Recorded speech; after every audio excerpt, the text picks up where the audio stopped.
ജനങ്ങളുമായി ബന്ധപ്പെട്ടുള്ള പ്രവർത്തനം എനിക്ക് പുതിയൊരു കാര്യമല്ല. അതുകൊണ്ട് തന്നെ ഞാനൊരു പുതിയ ആളാണ് ഈ രംഗത്ത് എന്ന് എനിക്ക് തോന്നുന്നുമില്ല. ജനങ്ങളെ അറിയാം, അവരുടെ പ്രശ്നങ്ങളറിയാം. പിന്നെ ഞാൻ സാധാരണഗതിയിൽ ഒരു സ്ഥലത്തിരിക്കുന്നത് കേരളത്തിൻ്റെ എല്ലാ ഭാഗങ്ങളിലും നടന്നു ചെന്ന് ഒരുപാട് വേദികളിൽ പ്രസംഗിക്കുന്ന ഒരാളല്ലേ ഞാൻ. എനിക്ക് സാധാരണ മനുഷ്യരുമായിട്ട് അവരുമായിട്ട് സംവദിക്കുന്ന ഭാഷ എനിക്കറിയാം. സാധാരണക്കാർക്ക് മനസ്സിലാകുന്ന നേർഭാഷ എനിക്കറിയാം. അതുകൊണ്ട് തന്നെ എനിക്ക് ഈ രംഗത്ത് ഇപ്പോൾ ഒന്നപ്പോൾ ഒരു പ്രയാസം തോന്നിയില്ല.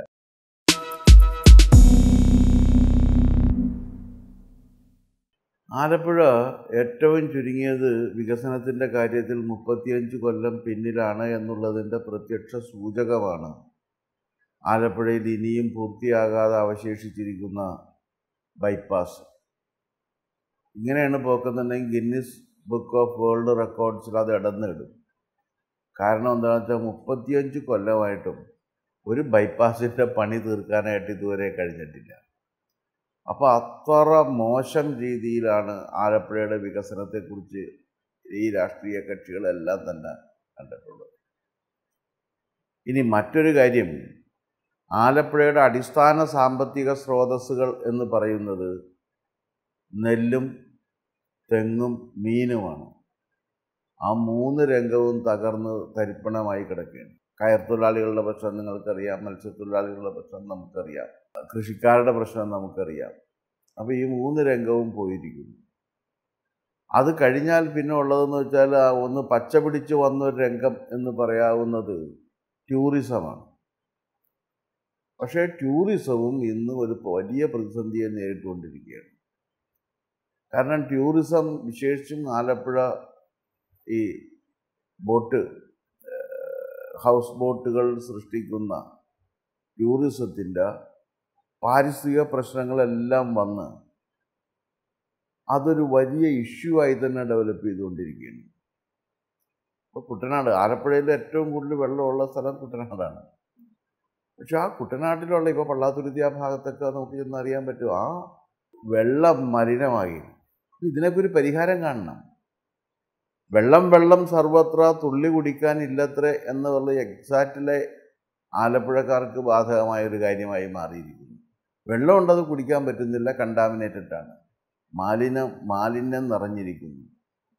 അപ്പോൾ ഇതെല്ലാം പരിഹരിക്കത്തക്ക വിധത്തിൽ ഉള്ളൊരു സമഗ്ര വികസന പദ്ധതിയാണ് ആലപ്പുഴയ്ക്ക് വേണ്ടി ആവിഷ്കരിക്കേണ്ടത്.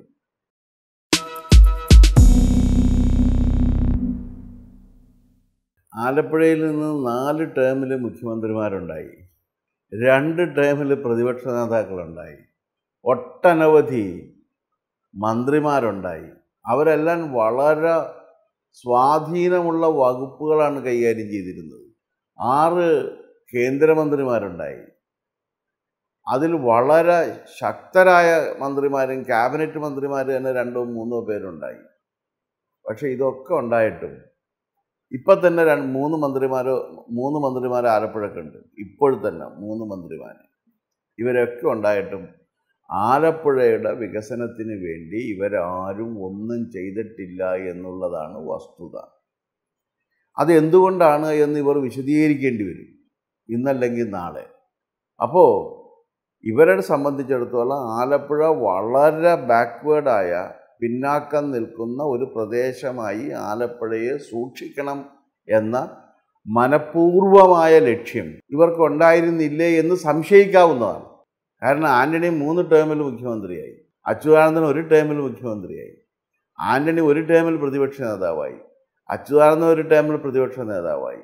എത്രയോ മന്ത്രിമാർ വന്നിരിക്കുന്നു, ഒക്കെ വലിയ പവർഫുൾ മന്ത്രിമാരാണ്. പക്ഷെ അവർക്ക് ആർക്കും ആലപ്പുഴയുടെ അടിസ്ഥാന വികസന മാതൃക ഉണ്ടാക്കാൻ കഴിഞ്ഞിട്ടില്ല. മാത്രവുമല്ല, കൊച്ചിയുമായി ഏറ്റവും അടുത്ത് കിടക്കുന്നൊരു സ്ഥലമാണ് ആലപ്പുഴ. ഏറ്റവും അടുത്ത ജില്ലയാണ് ആലപ്പുഴ. ആ കൊച്ചിയുടെ ഒരു സാറ്റലൈറ്റ് ടൗൺഷിപ്പായിട്ട് എളുപ്പത്തിൽ വളർന്നു വരാവുന്ന വിധത്തിലുള്ള റെയിൽ കണക്ടിവിറ്റി ഉണ്ട്, റോഡ് കണക്ടിവിറ്റി ഉണ്ട്. ഇതൊക്കെ ഉള്ള ഒരു സ്ഥലമാണ് ആലപ്പുഴ. പക്ഷേ ആലപ്പുഴയെക്കുറിച്ച് അങ്ങനെ ഇവരാരും ആലോചിക്കുന്നില്ല എന്നുള്ളതാണ് ഏറ്റവും ദൗർഭാഗ്യകരമായ കാര്യം. അപ്പോൾ നമുക്ക് ഈ രീതിയിലൊക്കെ ആലപ്പുഴയെക്കുറിച്ച് ചിന്തിക്കണം. ഒന്ന്, ആലപ്പുഴയെക്കുറിച്ച് എടുക്കുന്ന സമയത്ത് ആലപ്പുഴയുടെ അടിസ്ഥാന സാമ്പത്തിക സ്രോതസ്സുകൾ വികസിപ്പിച്ചിട്ട് ആ വികസനത്തിൻ്റെ ഗുണഭോക്താക്കളായി ആ രംഗത്ത് പ്രവർത്തിക്കുന്നവർ മാറണം. ഇപ്പോൾ കയർ തൊഴിലാളി ആയാലും മത്സ്യത്തൊഴിലാളി ആയാലും തെങ്ങേറ്റ തൊഴിലാളി ആയാലും ഇവർക്കൊക്കെ വലിയ വലിയ പ്രശ്നങ്ങൾ നേരിടേണ്ടി. അതിനൊരു പരിഹാരം കാണുന്നതോടൊപ്പം അവരുടെ ജീവിതത്തിന് സുരക്ഷിതത്വം കൊടുക്കുന്ന രീതിയിലായിരിക്കണം വികസനം വേണ്ടത്. അല്ലാതെ വികസനത്തിൻ്റെ പേരിൽ ആ വിഭാഗത്തെ എന്നേക്കുമായി ഇല്ലാതെയാക്കുന്നൊരു സമീപനം ശരിയല്ല.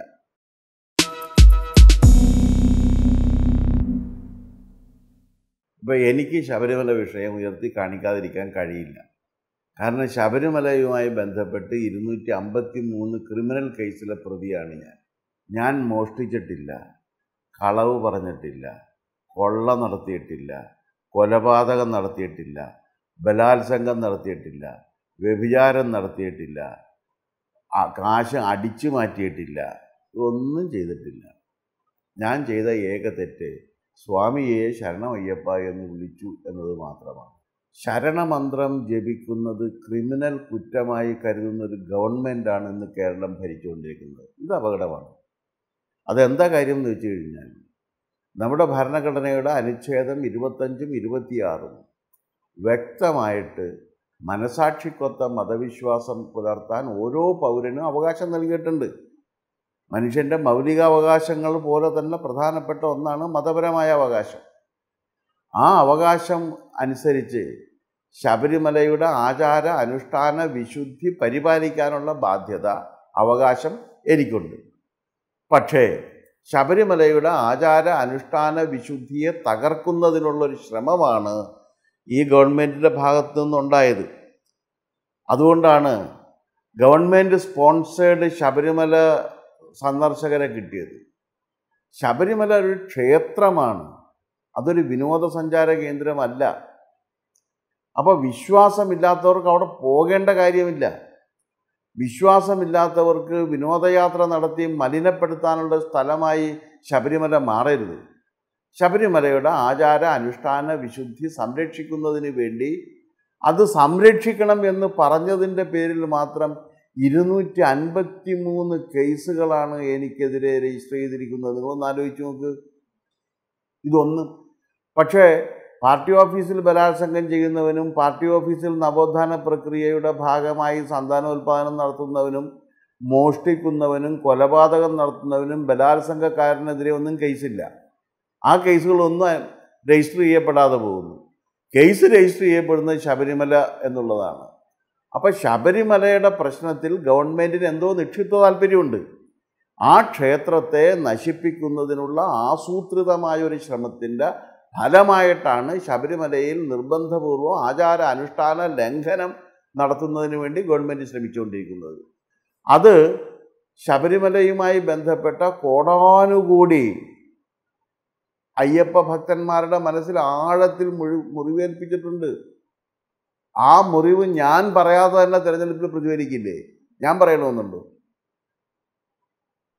ഇനി ഇവിടുത്തെ ഇലക്ഷൻ കമ്മീഷണർ ആരോ പറഞ്ഞ് ശബരിമല മിണ്ടാൻ പാടില്ലെന്ന്. 253 കേസിൽ പ്രതിയായിരിക്കുന്ന ഞാൻ, ആ 253 കേസിൽ പ്രതിയാണെന്ന് പത്രപരസ്യം ചെയ്യേണ്ട ഞാൻ ശബരിമലയെക്കുറിച്ച് മിണ്ടാതിരിക്കണം എന്ന് പറഞ്ഞാൽ എങ്ങനെയാണ് ശരിയാകുന്നത്? അദ്ദേഹത്തിന് ഈ കാര്യത്തിലുള്ള വേണ്ടത്ര അറിവില്ലായ്മയായിരിക്കണം അതിൻ്റെ കാരണം എന്നാണ് ഞാൻ കരുതുന്നത്.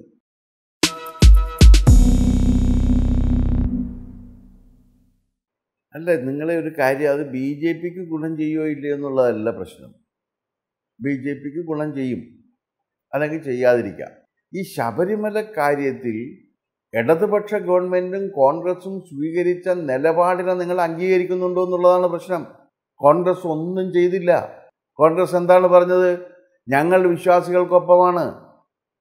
ആ ഒപ്പം നിൽക്കുന്നു എന്ന് പറയുന്ന കോൺഗ്രസ്സാണ് അയ്യപ്പ ജ്യോതിയിൽ കോൺഗ്രസ്സുകാർ പങ്കെടുക്കരുത് എന്ന് വിലക്കേർപ്പെടുത്തിയത്. അതെങ്ങനെ ശരിയാകും? അയ്യപ്പ ജ്യോതി എങ്ങനെയാണ് ഒരു ക്രിമിനൽ കുറ്റമായിട്ട് മാറുന്നത്? കന്യാകുമാരി മുതൽ കാസർഗോഡ് വരെയുള്ള റോട്ടിൽ ഒരു ചെറിയ വിളക്കും തെളിച്ച് സ്ത്രീ പുരുഷന്മാർ നിരന്ന് നിൽക്കുന്നതിനെ എങ്ങനെയാണ് ക്രിമിനൽ കുറ്റമായി കാണുന്നത്? അതും ക്രിമിനൽ കുറ്റമായി കണ്ടൊരു ഗവൺമെൻറ് അല്ലേ? അതിൽ പങ്കെടുക്കരുതെന്ന് കോൺഗ്രസ് അധ്യക്ഷൻ പറഞ്ഞത് എന്തിൻ്റെ പേരിലാണ്? അപ്പോൾ കോൺഗ്രസിൻ്റെ നിലപാട് ഞങ്ങൾ വിശ്വാസികൾക്കൊപ്പമാണ്, പക്ഷേ ഞങ്ങൾ വീട്ടിലിരിക്കുകയുള്ളൂ എന്നുള്ളതാണ്. അതെങ്ങനെയാണ് ശരിയാകുന്നത്? അപ്പോൾ ഇതിനു വേണ്ടി ത്യാഗം സഹിച്ച് പ്രവർത്തിച്ചവരുണ്ട്. അവരോട് സ്വാഭാവികമായിട്ട് ആളുകൾക്കൊരു ആഭിമുഖ്യം തോന്നിയാൽ അത് തെറ്റു പറയാൻ പറ്റുമോ? അപ്പോൾ അത് ബി ജെ പിയുടെ ഒരു ഇതിൻ്റെ പേരിലല്ല. കാരണം അയ്യപ്പ ക്ഷേത്രം തകർക്കുന്നതിനുള്ള ആസൂത്രിത ശ്രമം നടന്നപ്പോൾ അതിനെ പ്രതിരോധിച്ചവരോട് അയ്യപ്പ ഭക്തന്മാർക്കൊരു താല്പര്യം ഉണ്ടാകും. 253 കേസിലെ പ്രതിയല്ലേ ഈ ഇരിക്കുന്നത്.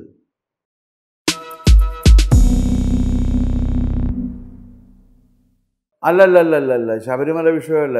എന്നെ ഏറ്റവും കൂടുതൽ ആകർഷിക്കുന്നത് നരേന്ദ്രമോദി വിഭാവനം ചെയ്ത് നടപ്പിലാക്കിക്കൊണ്ടിരിക്കുന്ന വികസന പ്രവർത്തനങ്ങളാണ്.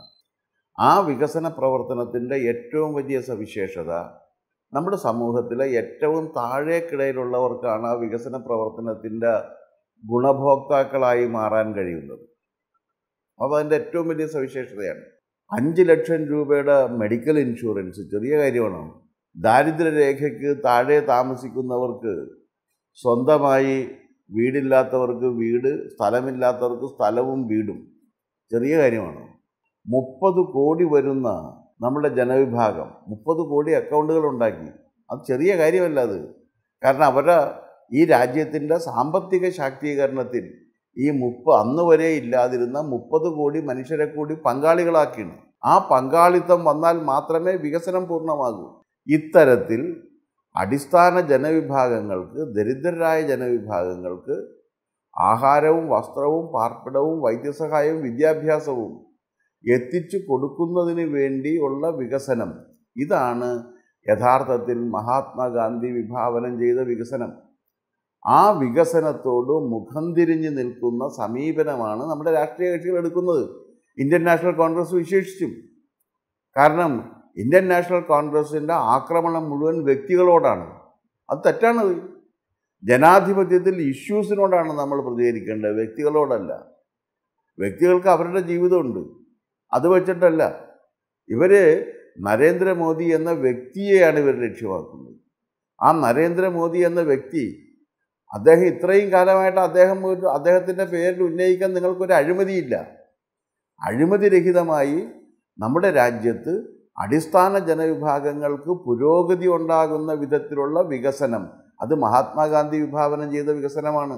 ആ വികസന പ്രക്രിയ നടപ്പിലാക്കിക്കൊണ്ടിരിക്കുന്ന ആൾ നരേന്ദ്രമോദിയാണ്. രണ്ടാമത്തെ കാര്യം, അഴിമതിക്കെതിരെ കർശനമായ നിലപാട് സ്വീകരിച്ചുകൊണ്ട് പ്രവർത്തിക്കുന്ന ആളും നരേന്ദ്രമോദിയാണ്. ആ നരേന്ദ്രമോദിയുടെ ഗവൺമെൻറ് തുടരണം എന്ന ആഗ്രഹമാണ് ഭാരതീയ ജനതാ പാർട്ടിയിൽ ഞാൻ എത്താനുള്ള കാരണം.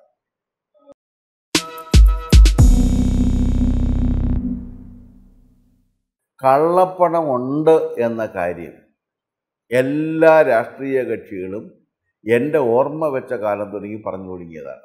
ഞാനും ചെറുപ്പത്തിലെ രാഷ്ട്രീയ പ്രവർത്തനം നടത്തുന്ന കാലത്ത് ഞങ്ങളെല്ലാം പ്രസംഗിച്ചിട്ടുള്ള കാര്യം കള്ളപ്പണം ഉണ്ടാകത്തിന് അറുതി വരുത്തണം. ഒരു സമാന്തര സമ്പദ് വ്യവസ്ഥ രൂപപ്പെട്ടിരിക്കുന്നു, ആ സമാന്തര സമ്പദ് വ്യവസ്ഥ അവസാനിപ്പിക്കണം. ലോകത്തുള്ള സാമ്പത്തിക വിദഗ്ധരൊക്കെ സമ്മതിക്കുന്ന ഒരു കാര്യമുണ്ട്, ഇത്തരത്തിലുള്ള സമാന്തര സമ്പദ് വ്യവസ്ഥ വന്നു കഴിഞ്ഞാൽ ആ സമാന്തര സമ്പദ് വ്യവസ്ഥ അവസാനിപ്പിക്കാനുള്ള മാർഗങ്ങളിൽ ഒന്ന് നോട്ട് ആ കറൻസി, നിലവിലുള്ള കറൻസി പിൻവലിച്ചിട്ട് പുതിയ കറൻസി ഏർപ്പെടുത്തുക എന്നുള്ളതാണ്. അതെല്ലാവരും പറഞ്ഞു, മോഡി അത് പ്രാവർത്തികമാക്കി. ഇനി അതിൻ്റെ എതിർവാദം ഒന്ന് ആലോചിച്ച് നോക്ക്. എന്നിട്ട് കള്ളപ്പണം ഒന്നും വന്നില്ല എന്ന് പറഞ്ഞാൽ കള്ളപ്പണം ഈ രാജ്യത്ത് ഇല്ലായിരുന്നു എന്നാണ് അർത്ഥം. അതല്ല, കള്ളപ്പണം ഉണ്ടായിരുന്നവർ കള്ളപ്പണം കുഴിച്ചു മൂടുകയാണ് ചെയ്തിട്ടുള്ളത്. കള്ളപ്പണം കുഴിച്ചു മൂടിയ എല്ലാവരും ഇന്ന് മോഡിക്കെതിരാണ്. ഈ നോട്ട് നിരോധനം സാധാരണ മനുഷ്യൻ്റെ ജീവിതത്തെ ബാധിക്കുന്ന ഒരു പ്രശ്നമേ അല്ല, അന്നുമല്ല ഇന്നുമല്ല. ഇനി നോട്ട് നിരോധനം മൂലം നമ്മുടെ സമ്പദ് വ്യവസ്ഥയിൽ അത് സംഭവിച്ചു ഇത് സംഭവിച്ചു എന്നൊക്കെ പറയുമ്പോൾ ഒരു കാര്യം ഞാൻ ചോദിക്കട്ടെ, അപ്പം നോട്ട് നിരോധിക്കാതെ സമാന്തരമായ ഒരു സമ്പദ് വ്യവസ്ഥയെ തുടരാൻ അനുവദിച്ചുകൊണ്ട് ഒരു രാജ്യത്തിന് എങ്ങനെ പുരോഗതിയിലേക്ക് പോകാൻ കഴിയും? അത് ആ സമ്പദ് വ്യവസ്ഥ തുടരണം എന്നാണോ ഈ വിമർശകർ ആവശ്യപ്പെടുന്നത്? ഒന്ന്, GST തുടങ്ങി വെച്ചതാരാണ്? ഒരു രാജ്യത്തിന് ഒരേ നികുതി എന്നുള്ള സമ്പ്രദായം ലോകത്തിലെ രാജ്യങ്ങൾ അംഗീകരിച്ചിട്ടുള്ള കാര്യമാണ്. അത് തുടങ്ങി വെച്ചത് ആരെ? തുടങ്ങി വെച്ച് അതിൻ്റെ തുടക്കം കുറിച്ചത് ആരാണെന്നറിയാമോ? പ്രണബ് കുമാർ മുഖർജി സാമ്പത്തിക ധനകാര്യ വകുപ്പ് മന്ത്രിയായിരുന്ന കാലത്ത് തുടക്കം കുറിച്ച ഒരു പ്രോസസ്സിൻ്റെ പര്യവസാനമാണ്. അങ്ങനെ ഒരു രാജ്യത്ത് ഒരു നികുതി വരുമ്പോൾ അതിനിവരെന്തിനാണ് എതിർക്കുന്നത്? ഞാൻ മനസ്സിലാക്കിയെടുത്തോളം പ്രണബ് കുമാർ മുഖർജി കോൺഗ്രസ് മന്ത്രിയായിരുന്നു. കോൺഗ്രസിൻ്റെ ഗവൺമെൻറ്റാണ് അത് കൊണ്ടുവന്നത്. അതിൽ തെറ്റില്ല. ആ കോൺഗ്രസിൻ്റെ ഗവൺമെൻറ് തുടങ്ങി വെച്ച ഒരു പ്രോസസ്സ് അത് സ്വാഭാവികമായി പര്യവസാനത്തിലെത്തുന്ന സമയത്ത് അത് തെറ്റാണ് എന്ന് പറയുന്നത് എന്തൊരു വിഡ്ഢിത്തമാണ്. അതുകൊണ്ട് ഈ രണ്ട് കാര്യങ്ങളും ഇന്ത്യയുടെ സാമ്പത്തിക സ്രോതസ്സിനെ ശക്തിപ്പെടുത്തും എന്നാണ് ഞാൻ കരുതുന്നത്.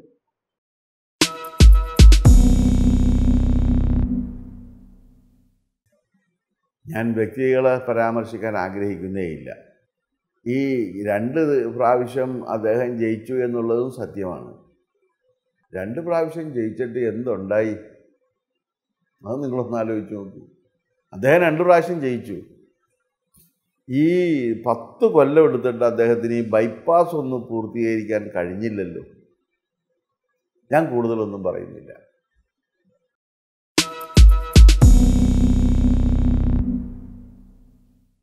ഒന്നാമത് ഈ തെരഞ്ഞെടുപ്പിനെ കുറിച്ചും വോട്ടർമാരെ കുറിച്ചുമുള്ള ഒരു പരമ്പരാഗത അഭിപ്രായമുണ്ട്. വോട്ടർമാർക്ക് അവർക്കിഷ്ടപ്പെട്ടവർക്ക് വോട്ട് ചെയ്യാൻ അവർ പാടില്ല. അതാണ് മാധ്യമങ്ങൾ ഉണ്ടാക്കി വച്ചിരിക്കുന്ന ഒരു മാധ്യമ രീതി. കാരണം കമ്മ്യൂണിസ്റ്റ് വോട്ടറാണെങ്കിൽ അവൻ ജീവിതകാലം മുഴുവൻ കമ്മ്യൂണിസ്റ്റിന് വോട്ട് ചെയ്തുകൊള്ളണം. കോൺഗ്രസ് വോട്ടറാണെങ്കിൽ അവൻ ജീവിതകാലം മുഴുവൻ കോൺഗ്രസ്സിന് വോട്ട് ചെയ്യണം. അങ്ങനെ കോൺഗ്രസും കമ്മ്യൂണിസ്റ്റ് പാർട്ടിയും എന്ത് വൃത്തികേട് ചെയ്താലും ആ വൃത്തികേട് അംഗീകരിച്ചുകൊണ്ട് അവർക്ക് വോട്ട് ചെയ്യുന്നവരെ നിങ്ങൾ മാന്യന്മാരായിട്ടാണ് ചിത്രീകരിക്കാറുള്ളത്. പക്ഷെ ആളുകൾ അവരങ്ങനെ മാന്യന്മാരായി കാണാറില്ല. എനിക്ക് വിശ്വാസമുള്ളത് മാധ്യമങ്ങൾ സൃഷ്ടിക്കുന്ന ഈ കാറ്റഗറൈസ് ചെയ്യപ്പെട്ട വോട്ടർമാരിലല്ല, സാധാരണ മനുഷ്യരിലാണ്. ആ സാധാരണ മനുഷ്യർ ഒരു മാറ്റം ആഗ്രഹിക്കുന്നു. ആ മാറ്റത്തിൻ്റെ പ്രതിഫലനം നിങ്ങൾക്ക് ഈ തെരഞ്ഞെടുപ്പിൽ കാണാൻ കഴിയും. മാറ്റം വരുമ്പോൾ ഇതുവരെ ഉണ്ടായിരുന്ന ഒരു രീതിയിൽ നിന്ന് മാറിപ്പോകും. ഇതങ്ങനെയല്ല. ഇത് രാഷ്ട്രീയ വിശാരദന്മാർ വന്നിരുന്ന് ചാനൽ ചർച്ചകളിൽ പങ്കെടുക്കുമ്പോൾ പറയുന്നത് കോൺഗ്രസ് വോട്ട്, കമ്മ്യൂണിസ്റ്റ് വോട്ട്, ആ വോട്ട് അങ്ങോട്ടും ഇങ്ങോട്ടും മാറാൻ ഇവരോട് ആര് പറഞ്ഞു? ഇവരാണ് അതൊക്കെ തീരുമാനിക്കേണ്ടത്. മാധ്യമങ്ങളാണോ ഒരാൾ വോട്ട് അങ്ങോട്ടും ഇങ്ങോട്ടും മാറാൻ പാടില്ല എന്ന് തീരുമാനിക്കാൻ മാധ്യമങ്ങൾക്ക് ആര് അധികാരം നൽകി? വോട്ട് ഓരോരുത്തരുടെയും മനസാക്ഷിയുടെ പ്രശ്നമല്ലേ? ആ മനസാക്ഷി ഇങ്ങനെ ആയിരിക്കണമെന്ന് നിർദ്ദേശിക്കാൻ നിങ്ങളുടെ മനസാക്ഷി ഇങ്ങനെ ആയിരിക്കണമെന്ന് നിർദ്ദേശിച്ചാൽ നിങ്ങൾ സമ്മതിക്കുക? അപ്പോൾ ഇവിടെ എന്ന് വെച്ചാൽ ഒരു മാധ്യമങ്ങൾ ഇങ്ങനൊരു സംഭവം സൃഷ്ടിച്ചു വച്ചേക്കാണ്. ഇത് 30% കോൺഗ്രസ് വോട്ട്, 35% കമ്മ്യൂണിസ്റ്റ് വോട്ട്, ആ വോട്ടിൽ മാറ്റം വരാൻ പാടില്ല. ഇതാര് പറഞ്ഞേ? നിങ്ങളോട് ആരാ പറഞ്ഞത്? ആ വോട്ടിൽ മാറ്റം വരും. അത് മാറ്റം മാത്രമാണ് ശരി, ബാക്കിയൊക്കെ ശരിയല്ല എന്ന് വിശ്വസിക്കുന്ന കമ്മ്യൂണിസ്റ്റുകാരും പറയുന്നത് ഈ വോട്ടിലൊരു മാറ്റവും വരാൻ പാടില്ല എന്ന്. എന്തൊരു വിഡ്ഢിത്തമാണ് ഈ പറയുന്നത്. അപ്പോൾ ആളുകൾ മാറയല്ലേ? ആളുകളാണ് മാറുന്നത്. ആളുകൾ അവരുടെ മനസാക്ഷിക്കനുസരിച്ച് വോട്ട് ചെയ്യാണ്. ആ മനസാക്ഷിക്കനുസരിച്ച് ആളുകൾ വോട്ട് ചെയ്യുമ്പോൾ ഈ ആലപ്പുഴ നിയോജക മണ്ഡലത്തിൽ ഇപ്രാവശ്യം താമര വിരിയും, ഒരു സംശയവും വേണ്ട.